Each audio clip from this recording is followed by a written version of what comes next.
Wanasema lazima ikae kwa fridge. Hiyo ni ukweli. Lakini hawajafanya research. Wajue kuna antivenom ambayo ni unga iko kwa sachet. Tukaletewa kila nyumba Makueni ipate sachet moja mbili waweke tu hapo. Itaonyesha ile wakati mtu amekutana na hiyo ajali, si unatumia na unasave watoto. Na unasave watu. Kwa hivyo kabla haujasema ng'ombe zetu zina toa hewa. Unajua nilisikia rais akisema ati yeye alidungwa chanjo na bado anaendelea kutoa hewa. Hiyo haikuwa ya hiyo ilikuwa ya COVID. Sisi sote tulipata ya COVID. COVID ilikuwa ya mapafu. Kwa hivyo asichukulie sisi viongozi ama raia hatuelewi yale mambo ambayo tunasema. Kwa hayo machache, 2027 tutaenda safari moja. Vile Rigathi Gachagua na Kalonzo Musyoka watasikizana, si tunaenda safari moja? Si mambo ni hayo. Todo ni joe gikaba wene oe gikoyo tuikaraga hamwe turutithanagia wira hamwe niki gitoma turwe niki ithe muthiranyi tora ndirauga mundu utaraigua ndauga guoko iguru ni muraigua. Asanteni sana na Mungu awabariki. Asante sana Senator wa Kiambu. Wacha na mimi niseme kidogo ndio nimkaribishe baba yao ambaye alikuwa governor kule Kiambu na ambaye ni rafiki wetu na anatembea. Niseme ya kwamba kama vile mchungaji mmoja hapa amesema mimi ni mtoto wa mchungaji. Na niseme ya kwamba kanisa na serikali, hakuna serikali bila kanisa. Kwanza kulikuwa Samueli ndio Saul akue. Na Samueli aliingia akiwa mtu mzuri kama vile Ruto juzi ameingia akiwa mtu mzuri, akiwa amesaidiwa na huyu Rigathi. Kama si ya Rigathi, Ruto hangekuwa rais. Hangekuwa rais. Leo angekuwa kuhangaika. Sasa Mheshimiwa Rigathi akamsaidia, akamwamini na yeye ni honest man. Na hivyo ndivyo Saul alianza. Lakini siku moja akaenda kwa vita na akapewa na maagizo na Mungu ya kwamba asirudishe chochote. Alifanya nini? Alienda akakusa kutii Mungu, akalete kondoo. Na mtumishi wa Mungu akamwambia kondoo ni ya nini?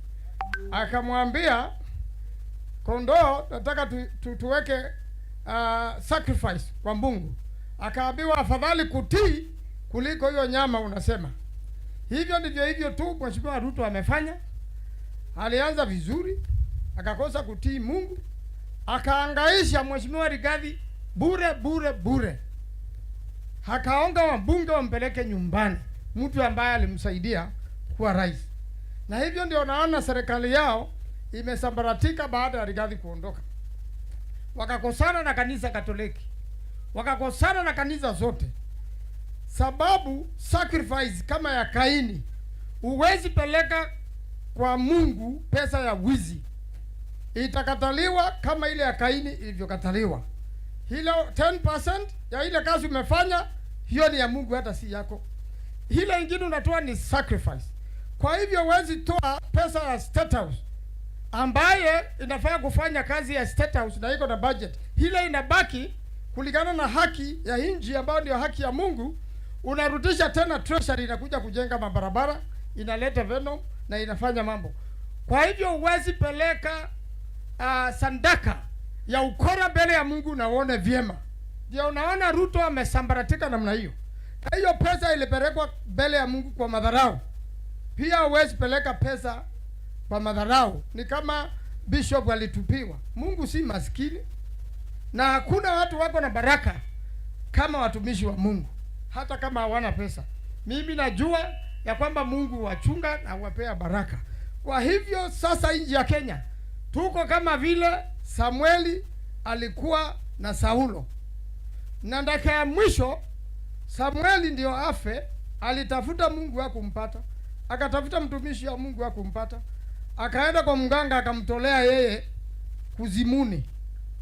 Akamwambia kesho nakutabiria utakuwa na mimi hapa.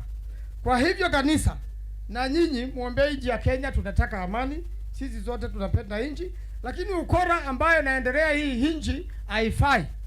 Na hiyo ukora ilianza na kesi ya Gachagua, wakafuruga mpaka koti. tukakuwa hata tuwezi wasilisha document zake kotini, wanafunga ile mtandao. Ni nini isisimamishe siku zijazo kura kuibiwa kupitia hiyo? Hivyo ndio nauliza vijana wa Gen Z na watu wengine wote ambao hawana kura, ukikuwa 18 tafadhali chukua kitambulisho. Vile Kenya inaenda, itafika siku huwe kulingana na jina yako uwezi pewa kitambulisho.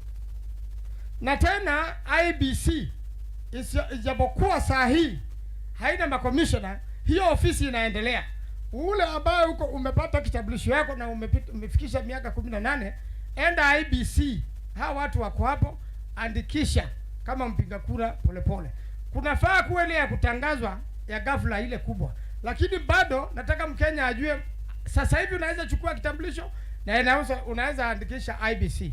Maanake kama huna kitambulisho na wale wakilikasirika wakakataa kupiga kura watu milioni 8, saa hii ukasirike zaidi, kura ipigwe nyingi, kura ipigwe nyingi, iibiwe ikose kuibika, Ruto na watu wake waende nyumbani, na hii nchi ipate haki, ipate viongozi ambao wametoka kwa Mungu na ambao wanaweza ongoza nchi bila ukora.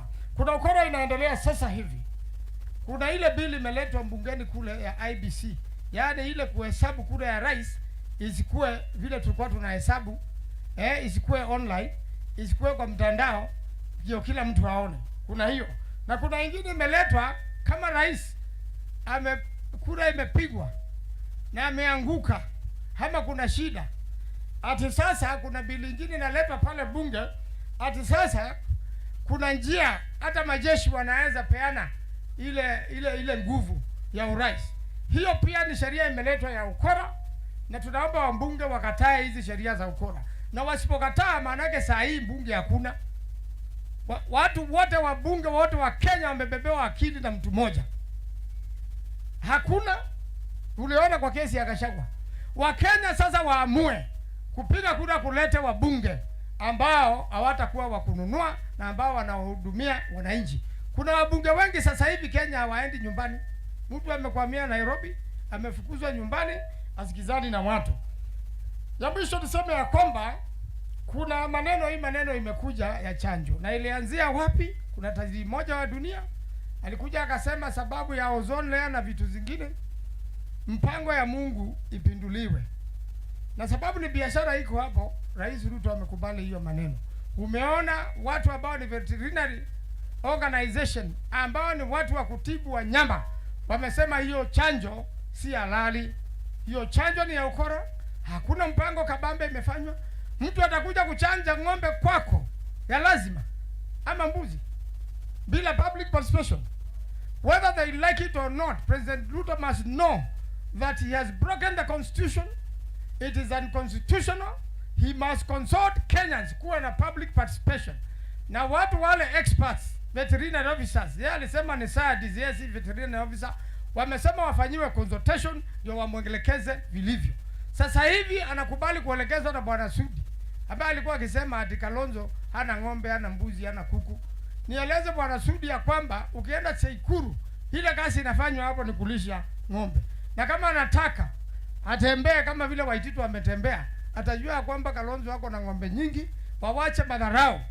Sababu ukiendesha serikali kwa madharau, hapo ndipo mnakosa the favor of God. Maana yake ile kazi tumepewa tufanye vile inafaa. Kwa hivyo kuna mambo mingi ati ya kwamba Mutuse alilipwa barabara ati ijengwe ya Ukia Emali, ndio alihongwa nayo pamoja na pesa ingine ati ndio apeleke Rigathi nyumbani. Nataka kuambia Mutuse ya kwamba Ruto ni mwongo kila wakati, na hiyo barabara amesema mara nyingi na itafanywa ati sababu Rigathi hazienda nyumbani. Mbona haja maliza Foke Dam na iko hapa kilomita 2-3 kutoka hapa. Watu wa Makueni, Kitui, Kajiado, Machakos, Konza City ijengwe.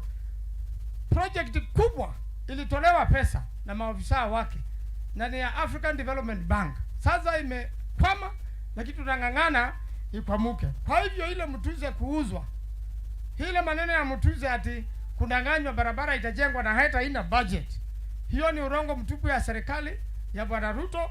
Akubali alitumika vibaya, aombe msamaha ndio aweze kusamehewa. Are you with us? Are you with us? Bas, wacha nimwite Bwana Waititu, gavana wetu, haje atuhutubie.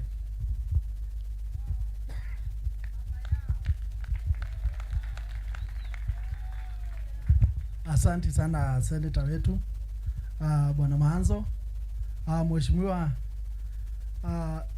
Gachagua ambaye ndio kiongozi wetu wa Mlima na ambaye ndio deputy president ambaye amepigiwa kura na wananchi, mama wetu huko kwa Mlima, Mama Pastor Dorcas, na viongozi wetu Magathoni wa Mushomba, Karungu Athang'wa, pastor wetu Mwiru na mapastors wengine hapa, bishops wale wote wako hapa. Naona bishop wangu hapa mwingine amefika, na familia ya Bishop Muringi na andumaito hapa muyaseo wengi.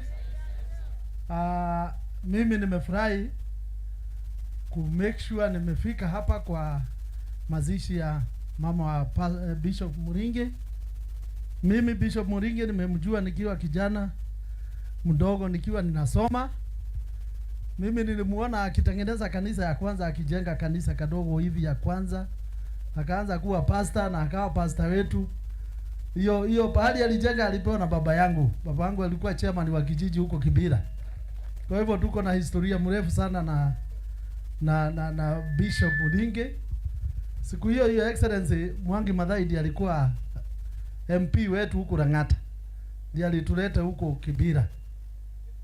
Kwa hivyo tuko na historia kubwa. Nilikuwa nimemwagiza lazima nikuje tumsindikishe mama, na pia nafurahia sana nikiwa hapa kwa sababu nimekuja kwa wakati ile ambaye Wakamba na watu wa Mount Kenya tulikuwa na sherehe kubwa sana ya kushikanisha hiyo jamii, na mimi najua wazee walikuwa wamefanya sherehe zingine mingi ndio tuwe kwa chama moja ya Gema, tuwe kwa mtindo moja, culture moja.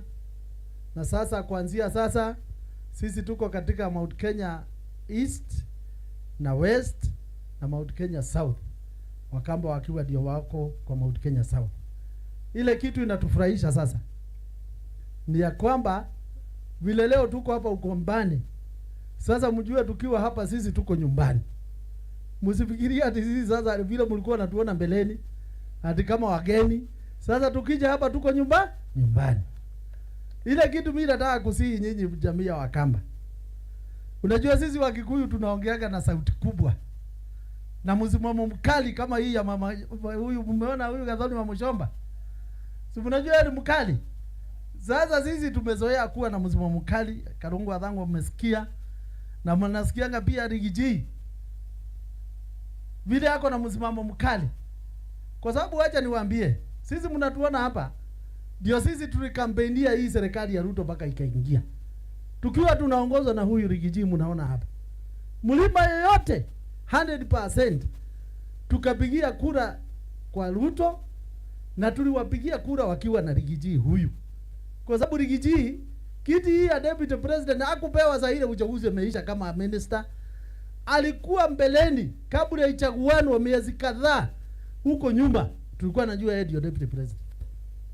Na sasa bila mnatuonanga sisi tukikasirikia Ruto mwenyewe na hii watu yake, ni kwa sababu alitudanganya. Rigiji alikuwa na kiti ya deputy president, sio yake peke yake, ilikuwa yetu sisi wote watu wa Mlima, kwa sababu ya kuchagua hiyo serikali. Yeye alikuwa representative wetu. Na ndio unaona saa ile Ruto amemfanya vile amefanya. Sisi wote wacha niwaambie jamii ya Wakamba, kutoka mtoto hata wale hawajazaliwa na wazee na wasichana na wamama, sisi tumetoka kwa Ruto 100%. Hatutaki kuona sura yake hata kidogo. Watu wengi hata TV ikifunguliwa wakiona ni Ruto wanazima, kwa sababu ya kitendo ile ametufanyia. Amefanyia Rigathi aibu kubwa. Rigathi amesimama akasema, mzee kama nimekosa nisamehe. Imagine, na hawezi sikia na anasema ni Mkristo. Kweli mtu ni Mkristo kweli? Alitudanganya na Biblia. Sisi watu wa Mlima anakuja mzuri sana, kwa sababu watu wa Mlima ni watu wa kuamini. Anakuja vizuri sana, ameokoka, analetwa na mapastors na mabishops. Na mimi nataka niwaambie mabishops this time round, hapana kubali tu mtu anakuja kusema ameokoka.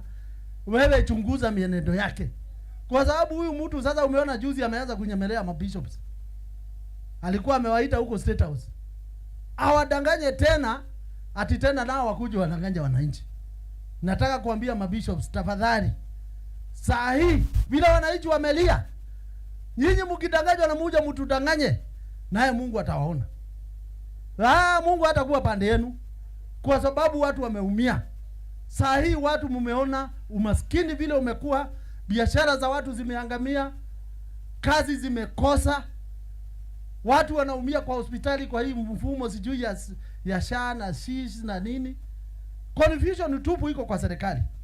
Mimi nataka niwaambie mabishops na mapastors, this time round lazima msimame na ukweli, na msimame na wale watu ambaye wanataka kutengeneza nchi hii, wale wanasimama na wananchi. Na mimi nataka niwaguarantee kitu moja, katika mlima hakuna confusion hata moja.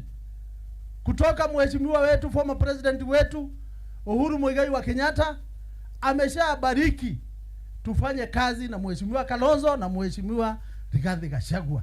Mwenyewe amesema, mimi nimekuwa hapo akisema, sio kuambiwa. Mnasikia? Hii drama zingine mnaona kando, hizo ni drama. Lakini mlima iko moja. Hakuna mtu hata moja iko nje ya hii muungano yote. Sisi wote tuko kitu moja. Kwa sababu tunataka nchi hii irudi vile Kibaki alikuwa akiongoza, ikawa nchi iko na maendeleo, wakiwa na Kalonzo akiwa deputy president wake. Si mnakumbuka? Na Kalonzo hakusumbua Kibaki, si ni kweli?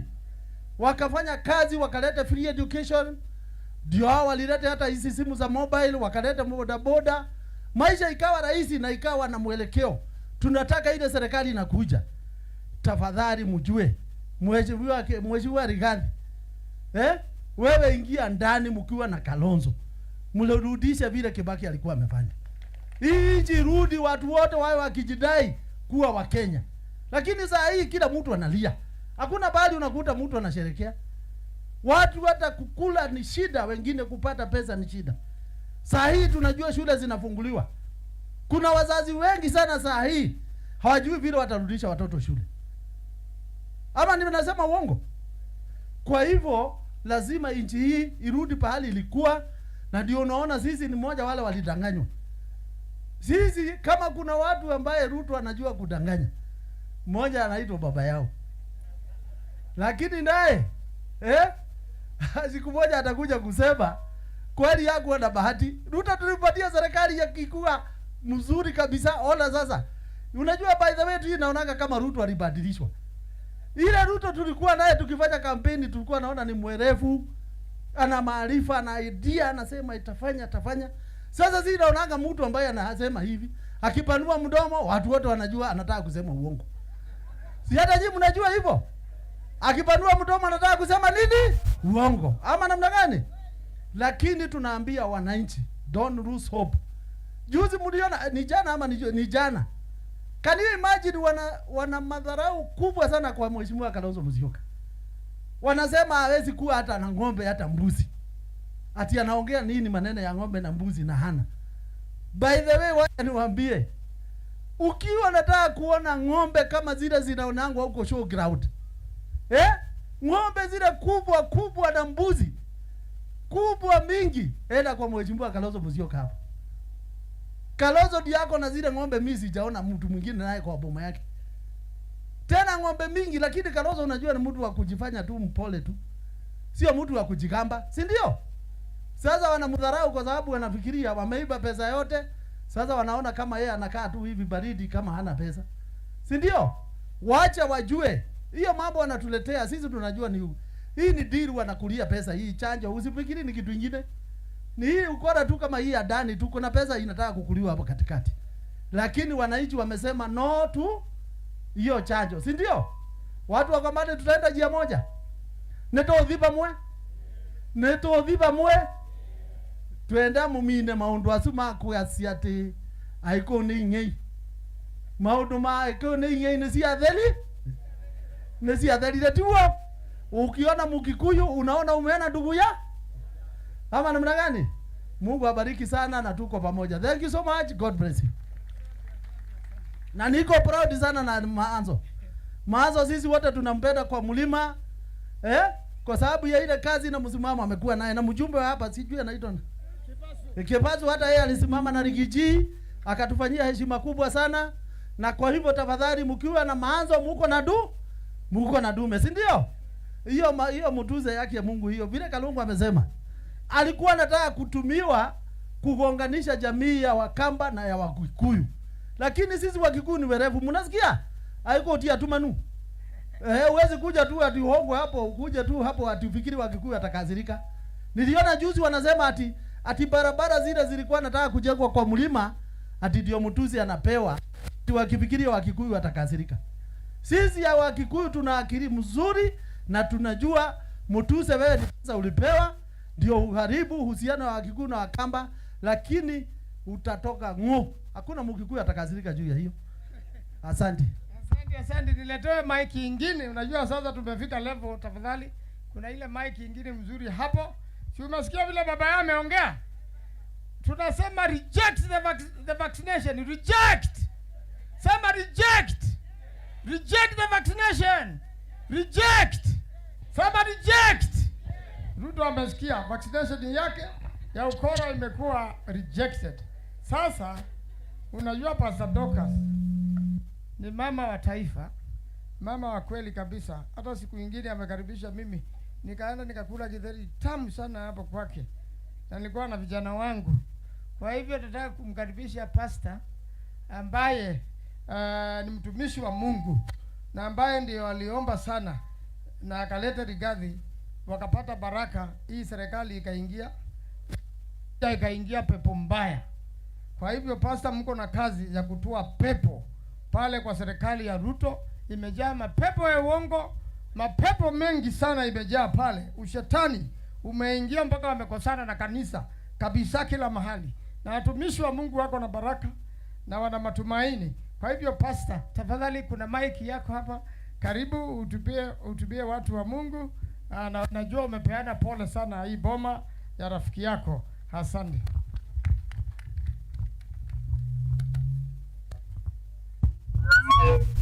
Asante sana Bwana, our honorable Maanzo. Bwana asifiwe. Bwana asifiwe. Familia ya Bishop Mulinge tunakuja kutoa rambirambi zetu. Fathers of faith, mababa wetu wa kiroho ambao wako hapa, pastors na kanisa lote na viongozi, our deputy president who the people elected, hata mimi nilikuchagua.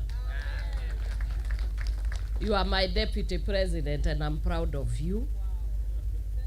The senators who are here, the National Assembly, County Assembly, na adwaito wetu wa Kalawa, Moyaseo enge, Moyai ataiwe enge. Nina furahi sana leo kuja kwa sababu nimekuja kuona ndugu yangu mkubwa ambaye ni Bishop Mulinge. Bishop Mulinge tumetembea kwa na familia yake kwa muda sasa, tukieneza injili huko Nairobi na pia hapa Machakos na Makueni. Hata Mwingi nimeenda, hata Kitui nimeenda. Unajua kama pastor sisi hatuna mipaka, sisi tunaenda kama ni injili tunaipiga kabisa. Hata nikiwa high school nilikuwa nakuja huku naenda kila mahali tukihubiri, na Mungu ametujalia kujuana na Bishop. Na hata kama mimi mama yetu Agnes sikupatana na yeye, lakini ile kazi ambayo mama yetu Agnes amefanya mimi mwenyewe nimeiona na nimefaidika kutoka kwa kazi ya mikono yake, kwa sababu nimekuwa na ndugu yangu ambaye amekuwa akitusaidia. Sisi kama kanisa ninajua tunalaumiwa sana, wakisema tulikuja na tukaongea na tukahubiri kabisa, tukasema hii serikali ya Kenya Kwanza itakuwa serikali ambayo haitakuja kuharibu, itakuja kutengeneza. Lakini tunatoa apology kwa sababu siku ile unakutana na mtu huwezi jua mtu wa aina gani, na ndio Biblia inasema the heart of the man is desperately wicked, but when you see somebody you cannot tell the difference. When God elected and anointed King Saul, God himself, not a pastor, not a bishop, not a prophet, God himself, the creator of heaven and earth, he saw a man called Saul, and he said, this is a man, he's a good man, he's handsome, he's tall, and he is a good man, wise, he will be able to lead Israel. But after a few days, God himself comes and says, I regret having made Saul the king. So if God can regret having elected someone or anointed someone and even appointed him over his special people, who is a pastor, so we can make a mistake. But a mistake is bad if you repeat it, because it becomes a sin. So this time, as you are saying, we are going to look and we are going to pray and we are going to make sure when we are talking, this time God will guide us with his wisdom. And I say, when we were going through here, we came with the church agenda before the 2022, and many of our pastors, they listened. And that is why, unlike the other times, and I want to thank the fathers of this land, Bishop Kababu, thank you very much, because when we came to you, mpigiani makofi. Bishop ameeneza neno hapa. Saa ingine tukienda, when we come here na tunataka kwenda kwa mashule, akienda hapo watoto wote wanaokoka. Na mumeona bishop wetu wa Nairobi amekuja, kila mtu sasa ameokoka. Muende na ushuhuda, musianguke.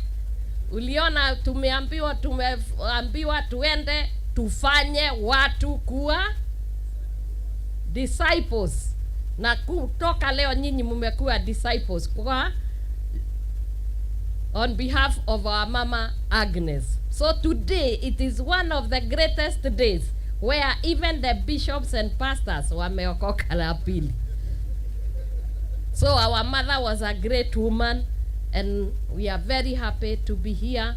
We bring our condolences as a family and we will continue to pray for you as a family, and I pray that the God who wipes tears and gives comfort, gives you comfort, my bishop, and your family. Sis kila siku unaniambia nilete mzee, ninakuja naye. Mwezi kupiga makofi. Watu wetu wakalawa. Si kila mahali naenda na mzee, nikiambiwa tuende. When I respect and I honor someone, and I know this person is a brother, is a family. Umeona hata maaskofu wamekuja sawa sawa, leaders wamekuja, kwa sababu hata yeye anashikilia sio neno tu, lakini hata saide tunamuita huko kwetu anakuja. Na nimeona tukija, milima ni mingi sana hapa. Ukienda kila mahali ni mlima. Ukiambiwa Nova, hata sisi tulikuwa tumekosa njia kidogo, tukakuta mzee akasema Nova, tukaendelea na gari tukakuta mama, tukamwambia tuliambiwa Nova, akasema hata sasa Nova. Na muona tumefika. Mungu abariki na awapanguze machozi, kwa sababu sio tu familia ya Bishop Mulinge wamepoteza, hata jamii na community ya hapa na neighbors wote Najua majirani wale walikuwa na mama yetu Agnes, mlikuwa mna mwenzi na mmepoteza mama, na mama hawezi hata akiwa na miaka 200 au 1000 tungetaka mama aishi. Kwa hivyo our condolences to the family and God bless you. Asante sana mama wa taifa. Haja niseme ya kwamba nilimjua Mheshimiwa Rigathi wakati nalikuwa mbunge, na mimi ni mbunge. Nalikuwa tunafanya kipindi moja na yeye kule KTN. Wiki moja kila asubuhi tukakuwa marafiki. Sasa nikamwambia, wewe Mungu akibariki nyinyi, mkipata usisahau sisi, na tukakuwa marafiki sana.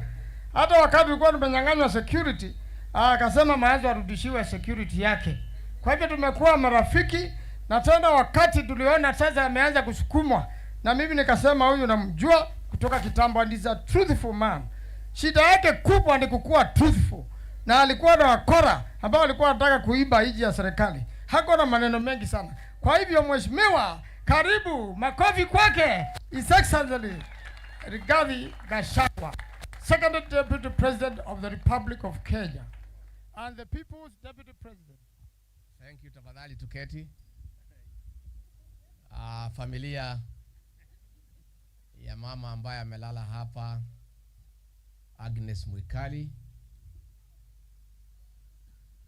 akiongozwa na Bishop wetu Daktari Mulinge, maaskofu ambayo walifika hapa, members of the family, viongozi wetu wakiongozwa na mheshimiwa senator wetu Manzo, na wale wote ambayo wameweza kufika hapa, na watu ya Kalawa. Hamjambo? Baitu moyaseo?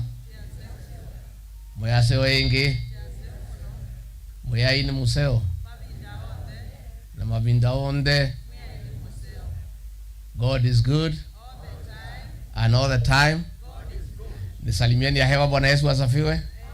Bwana Yesu asifiwe tena. Asanteni sana.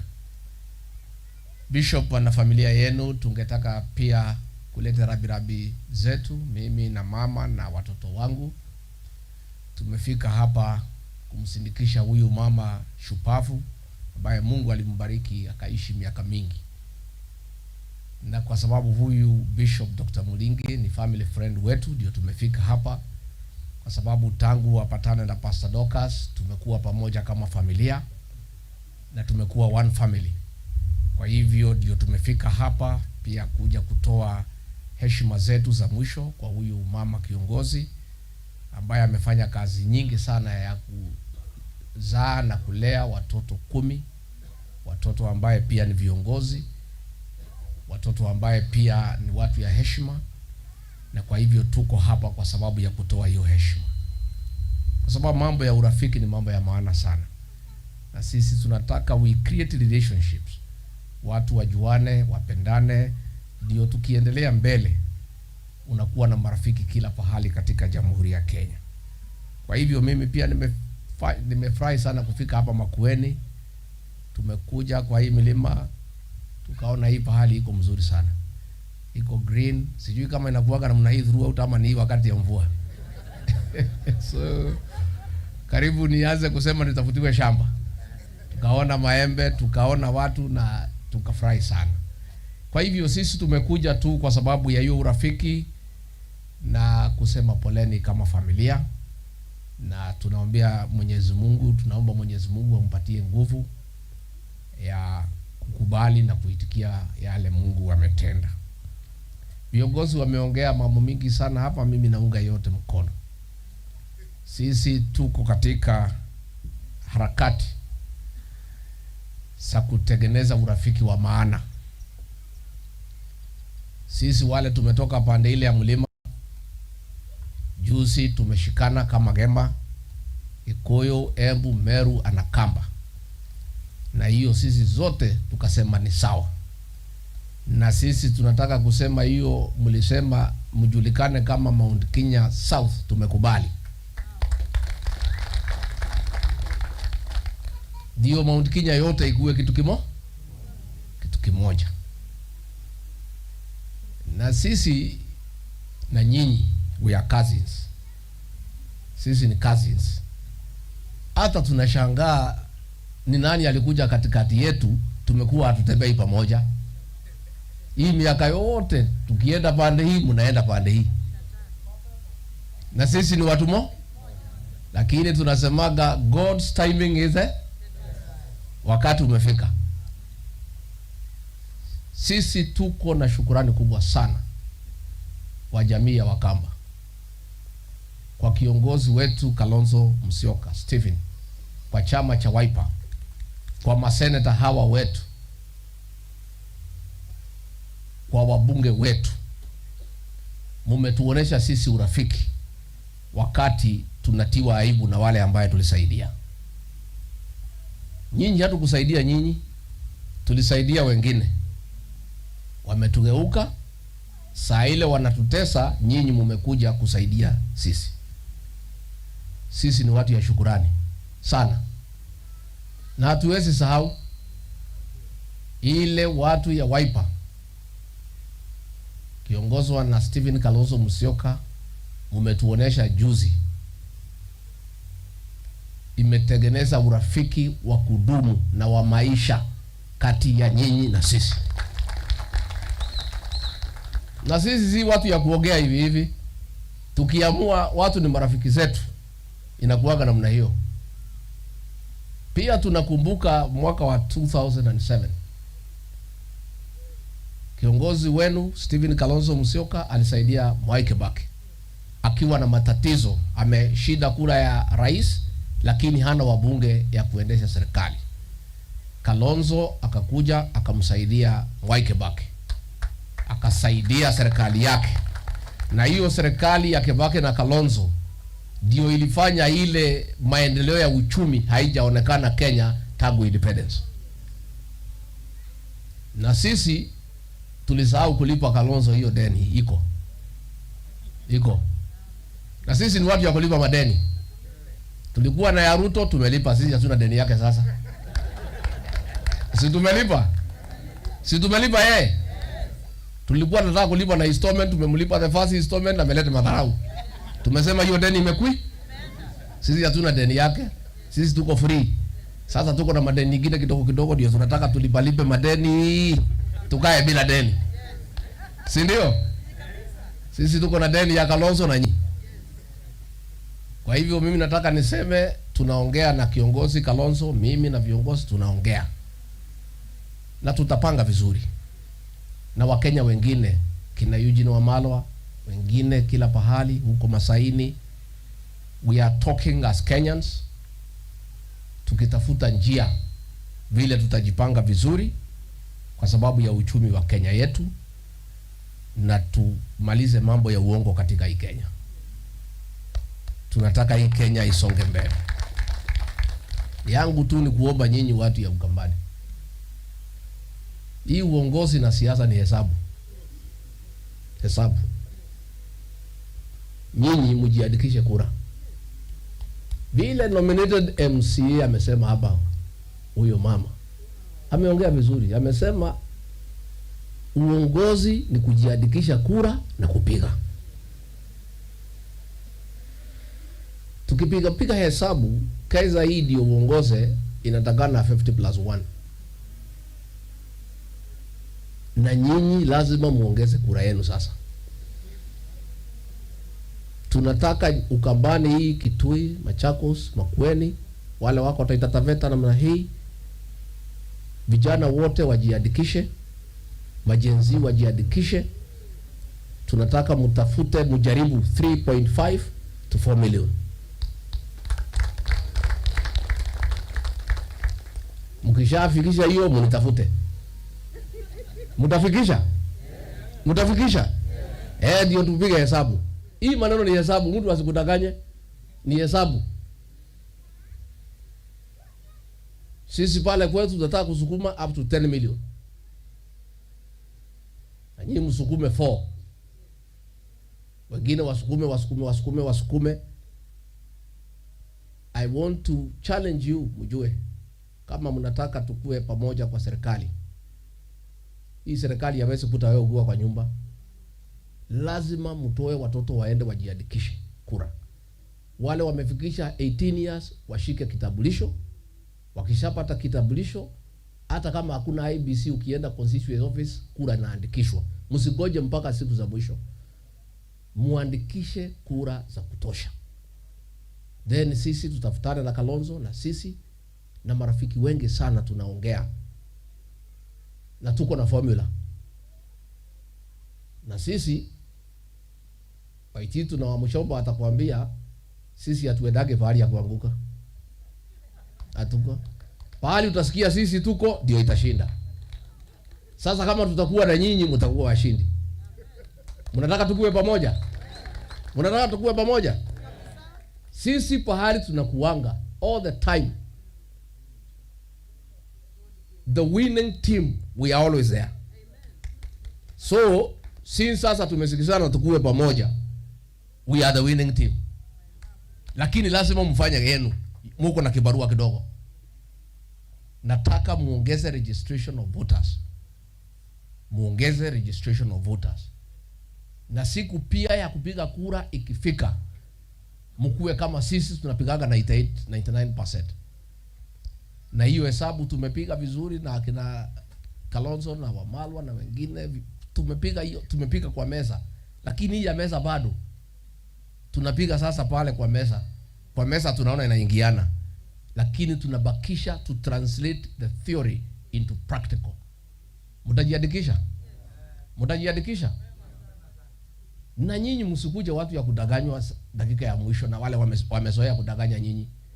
Sasa mmepata new partners. Na sisi tuko na historia ya kuwa watu straightforward. Sisi tulimwambia Ruto tutampatia kuwe rais. Tulimpatia hatu kumpatia? Tulimpatia hatu kumpatia? Si ametuonesha madharau? Sasa tukimuondokea anaweza laumu sisi? Hawezi. Sisi tulikuwa tuko tayari kutembea na yeye, ametuonesha madharau. Sasa sisi tumesema, mimi nimeambiwa na watu tafuta marafiki. Tumekaa na Kalonzo, tumekaa na wengine, tutafute marafiki na mambo itakuwa sawa. Mnataka tutembee pamoja? Na vile Wamuchomba amesema pia tuoane. Kwani iko makosa gani?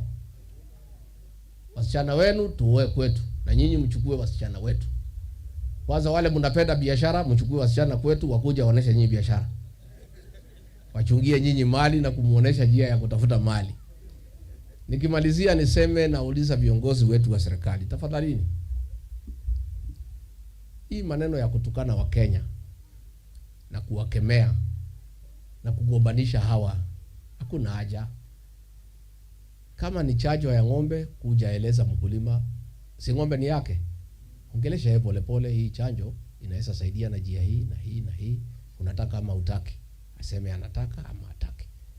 Hakuna haja ya kutukana wafugaji. Hakuna haja ya kutukana watu ya Kenya. Hakuna haja ya makasiriko na hasira mingi. Ongelesha Wakenya tu polepole kwa heshima, kwa sababu kiongozi ni mtu ya kuajiriwa kazi na Wakenya. Kuna haja ya kuwabanisha Wakenya na fujo mingi. Umeona hata wabunge huko natukana kiongozi kama Kalonzo Musyoka.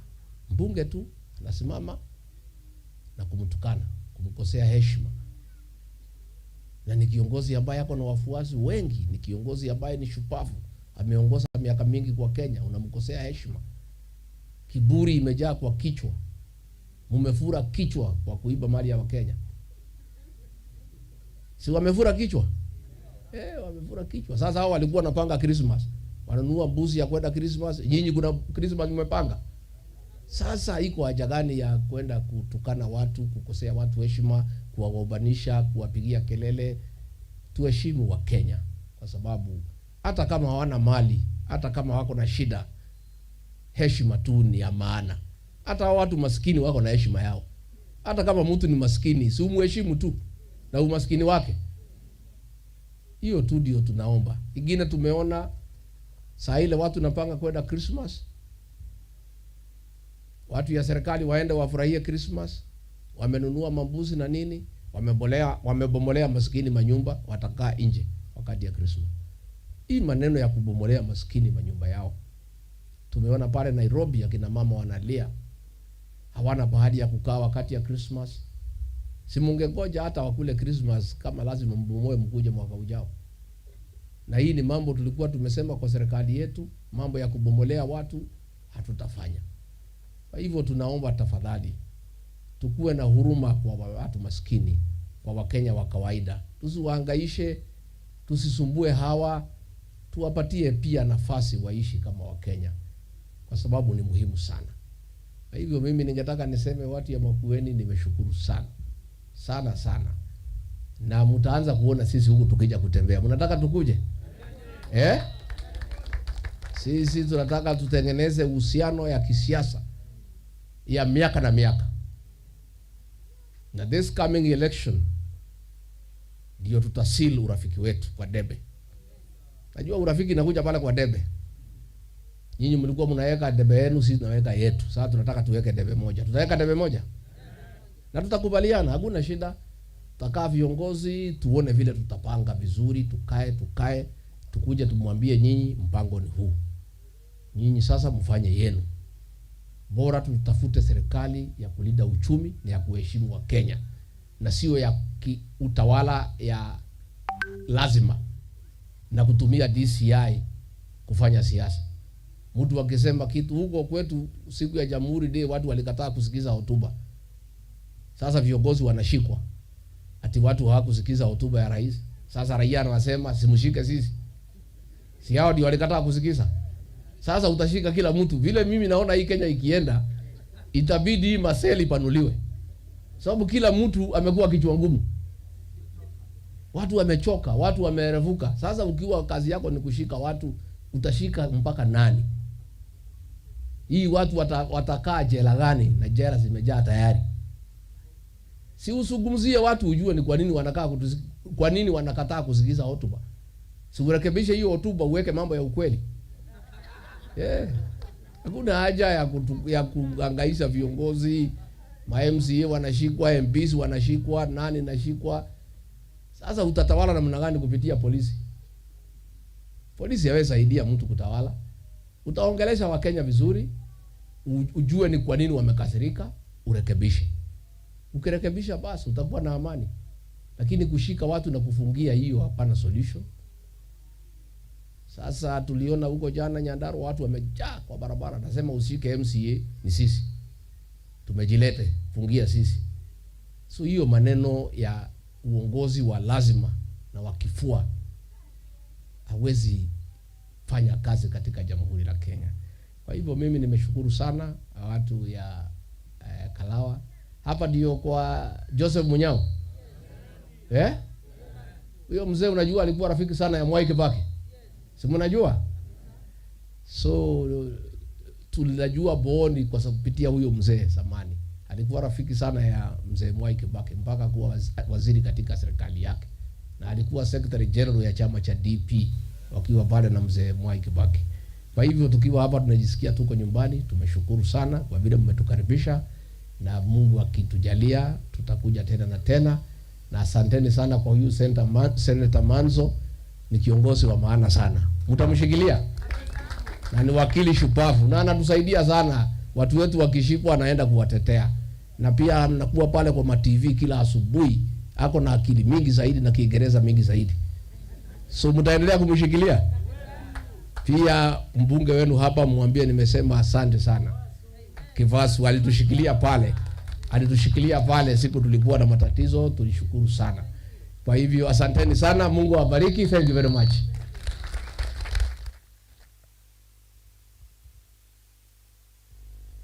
Basi tumpikie